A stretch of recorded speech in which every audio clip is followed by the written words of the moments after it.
프라이데이 딜라이트 말씀 묵상의 시간입니다. 거룩하신 아버지 하나님, 오늘도 우리가 주님의 은혜와 사랑을 바라보며 이 하루를 시작할 수 있도록 도우시니 감사와 찬양을 드립니다. 우리의 모든 것이 주님 앞에 있기를 원합니다. 우리가 주님으로부터 멀어지지 아니하고 끝까지 주님 앞에 겸손히 우리의 마음을 내어놓으며 주님께서 언제나 우리를 지켜주시기를 간구하며 주님과 동행할 수 있기를 원합니다. 주님, 오늘도 우리에게 말씀하여 주시고 그 말씀이 우리의 삶을 온전한 길로, 올바른 길로 인도하심을 믿고 주님과 함께 할 수 있도록 인도해 주옵소서. 말씀을 묵상하고 말씀을 깨달으며 말씀대로 살아갈 수 있도록 우리를 성령으로 충만케 하여 주옵소서. 예수님 이름으로 기도드립니다. 아멘. 오늘은 누가복음 22장 1절에서 23절까지의 말씀을 함께 읽고 묵상하겠습니다. 누가복음 22장 1절에서 23절까지의 말씀입니다. 넘는 명절, 유월절이라고 하는 누룩 없는 명절, 무교절이 가까워 오고 있었다. 대제사장들과 율법학자들이 예수님을 어떻게 없애버릴지 방법을 찾고 있었다. 그들은 백성을 두려워하고 있었기 때문이다. 그런데 사탄이 가룟 사람이라고 하는 유다에게 들어갔다. 그는 12의 수에 드는 사람이었다. 유다는 나가서 대제사장들과 성전 치안 책임자들하고 함께 이야기를 나누었다. 그들에게 어떻게 예수님을 넘겨줄지에 대한 것이었다. 그들은 기뻐했고 유다에게 돈을 주기로 뜻을 모았다. 유다는 선뜻 받아들였다. 그래서 유다는 좋은 기회를 찾아서 무리가 모르게 예수님을 그들에게 넘겨주려고 했다. 누룩 없는 명절, 무교절 날이 왔다. 넘는 명절, 유월절에 양을 잡아야 하는 날이었다. 예수님이 베드로와 요한을 보내시며 말씀하셨다. 가서 우리가 먹도록 우리를 위해 넘는 명절, 유월절 음식을 준비하세요. 그들이 예수님께 여쭈었다. 저희가 어디에서 준비하기를 바라십니까? 예수님이 그들에게 말씀하셨다. 보세요. 그대들이 도시 안으로 들어가면 어떤 남자가 그대들을 마주하여 올 텐데 물 항아리를 나르고 있을 겁니다. 그러면 그가 들어가는 집으로 따라 들어가세요. 그리고 그 집 주인에게 이렇게 말하세요. 선생님이 주인장께 묻습니다. 내가 머물 방이 어디 있나요? 거기서 내가 내 제자들과 함께 넘는 명절, 유월절 음식을 먹으려고 하는데요.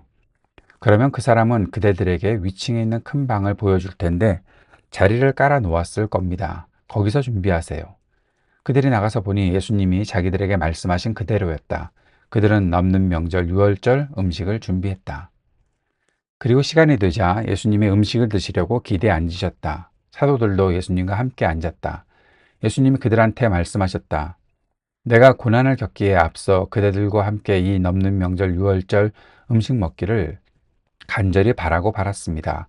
그대들에게 말합니다. 나는 넘는 명절 음식을 다시는 절대 먹지 않을 겁니다. 넘는 명절이 하나님 나라에서 이루어질 때까지는요.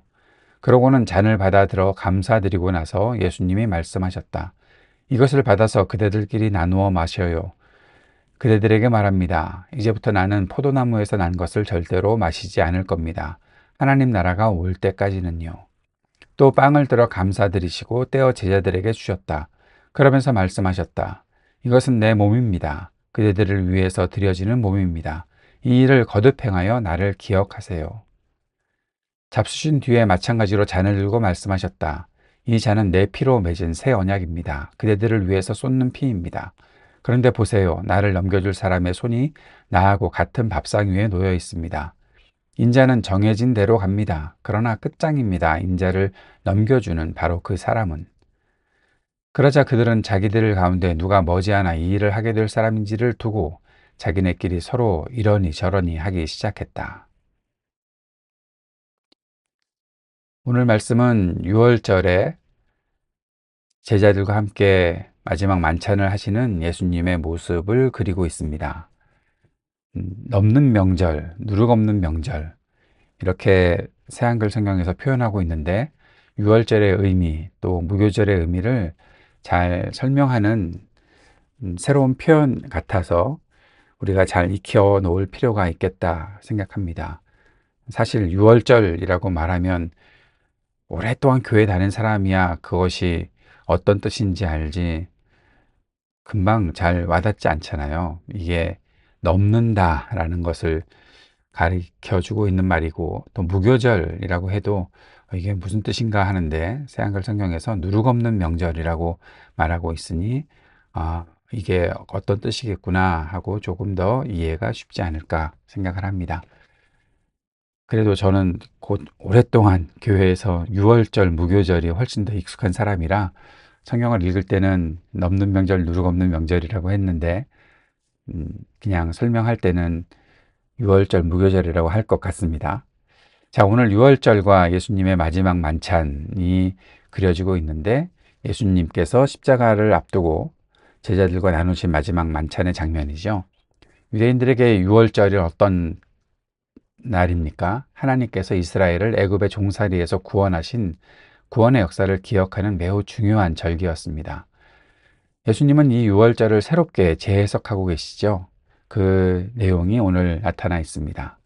먼저 1절부터 6절까지의 말씀을 보면 여기에 예수님을 죽이려고 하는 사람들의 그 의도, 또 계획, 배신이 나타나 있죠. 3절에서 사탄이 가룟 유다에게 예수님을 팔려는 생각을 넣어버렸다라고 말하고 있습니다. 유다는 예수님을 은 30에 팔기로 대제사장들과 거래를 했죠. 이러한 일들이 지금 벌어지고 있는데 예수님께서는 끝까지 구원의 길을 가고 계십니다. 배신하는 제자, 가장 가까이 있었던 제자. 여기 3절에 열둘의 수에 드는 사람이라고 했으니 사도들을 예수님께서 세워주셨을 때 그 속에 사도들 속에 이 가룟 유다가 있었다라는 사실이죠. 유다의 배신, 이것은 예수님의 고난을 계속해서 가속화시키고 있었고, 그럼에도 불구하고 이 일은 하나님의 구원 계획을 이루는 도구가 되었다라는 것입니다. 여기서 우리가 생각해야 될 것이 있죠. 마음이 어두워지면 악한 선택을 할 수 있다는 거죠.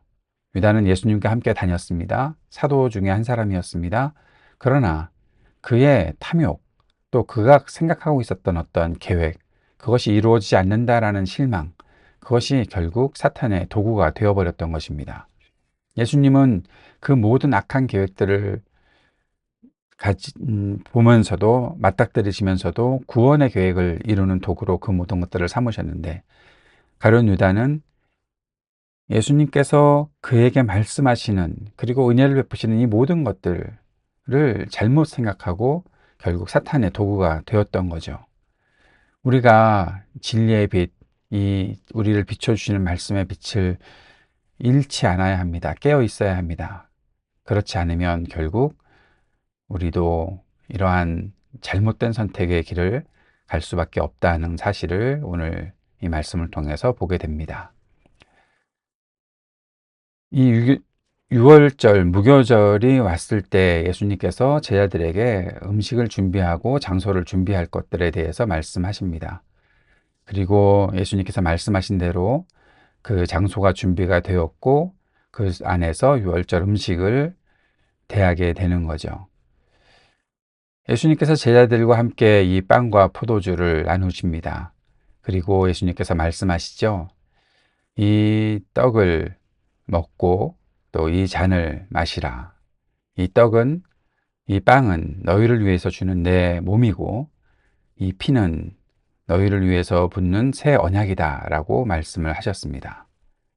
옛날 그 유월절은 애굽의 이집트에서 종살이 하던 것에서의 해방을 이제 우리가 기억할 수 있도록, 제자들이 기억할 수 있도록 이 유월절이 행해졌지만 이제 예수님께서는 이 일들이 새로운 언약으로 제자들과 함께 세우시는 귀한 은혜가 된 것입니다.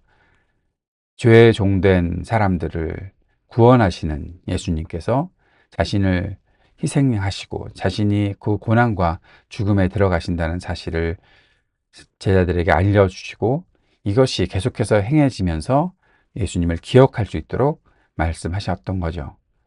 우리가 성찬을 행합니다. 성찬을 통해서 예수 그리스도의 죽음과 부활을 기억합니다. 성찬에 참여할 때마다 우리는 주님께서 우리를 구원하셨다는 사실, 우리를 위해 모든 것을 내어주셨다는 사실에 감사하고 새로운 언약 백성으로서의 삶을 다짐해야 하는 것이죠. 이 모든 식사가 끝난 이후에 예수님께서 이 새 언약을 그들에게 선포하신 이후에 그 안에 바로 배신자가 있다는 사실을 말씀하십니다. 보라, 나를 넘겨줄 사람의 손이 같은 이 식탁 위에 있다라고 말씀하신 거죠. 저는 그런 생각을 해봅니다. 우리도 배신당할 수 있죠. 그런데 예수님처럼 그 배신의 경험, 그 아픔의 경험을 하면서도 끝까지 용서와 사랑, 이것이 우리 안에 있을 수 있을까? 있어야 하겠는데, 그렇게 해야 되는 마음을 갖는 것도 우리가 그리스도를 따르는 길이 아닐까 생각을 합니다. 그리고 반대로 우리가 유다처럼 될 수도 있겠다는 사실, 앞에서도 말씀드렸지만 마음의 진리의 그 빛이 사라지고 우리의 탐욕과 우리의 욕심만, 우리의 계획만 자꾸만 생각하려 한다면 우리도 똑같은 유다와 같은 사람이 될 수도 있지 않겠는가. 예수님과 물리적으로 가까이 있는 사람이었지만 마음은 예수님께로부터 멀어졌던 유다처럼 형식적인 신앙, 형식적인 믿음이 아닌 진실한 마음으로 주님을 숨기고 살아야 하지 않겠는가, 그 생각을 해보게 됩니다. 오늘의 묵상과 적용을 정리합니다. 예수님은 제자의 배신을 겪는 아픔을 겪으시면서도 구원의 길을 준비하셨습니다.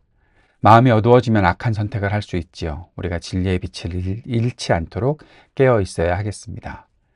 공동체가 행하는 성찬을 통해 그리스도를 기억하고 새 언약을 기억할 수 있어야 합니다. 그리스도께서는 우리를 위해 자신의 생명과 모든 것을 주셨습니다. 그리스도는 우리를 죄의 종에서 하나님의 자녀로 세우시는 새 언약을 세우셨고 성취하셨습니다. 예수님이 유다에게 배신을 당하신 것과 같이 우리도 배신을 당할 수 있습니다. 상처를 받을 때도 용서와 사랑을 행하는 사람이 되기를 기도해야 할 것입니다. 형식적인 신앙이 아닌 진실한 마음으로 신실한 사람이 되기를 기도해야 합니다. 그리스도의 언약을 기억하고 용서와 사랑을 행하는 하나님의 백성으로 살기를 기도하는 마음으로 오늘 이 하루가 그 말씀을 따라가는 우리 모두가 될 수 있기를 바랍니다. 주님께서 가르쳐 주신 기도 함께 드리겠습니다. 하늘에 계신 우리 아버지, 아버지의 이름을 거룩하게 하시며 아버지의 나라가 오게 하시며 아버지의 뜻이 하늘에서와 같이 땅에서도 이루어지게 하소서. 오늘 우리에게 일용할 양식을 주시고 우리가 우리에게 잘못한 사람을 용서하여 준 것 같이 우리 죄를 용서하여 주시고 우리를 시험에 빠지지 않게 하시고 악에서 구하소서. 나라와 권능과 영광이 영원히 아버지의 것입니다. 아멘.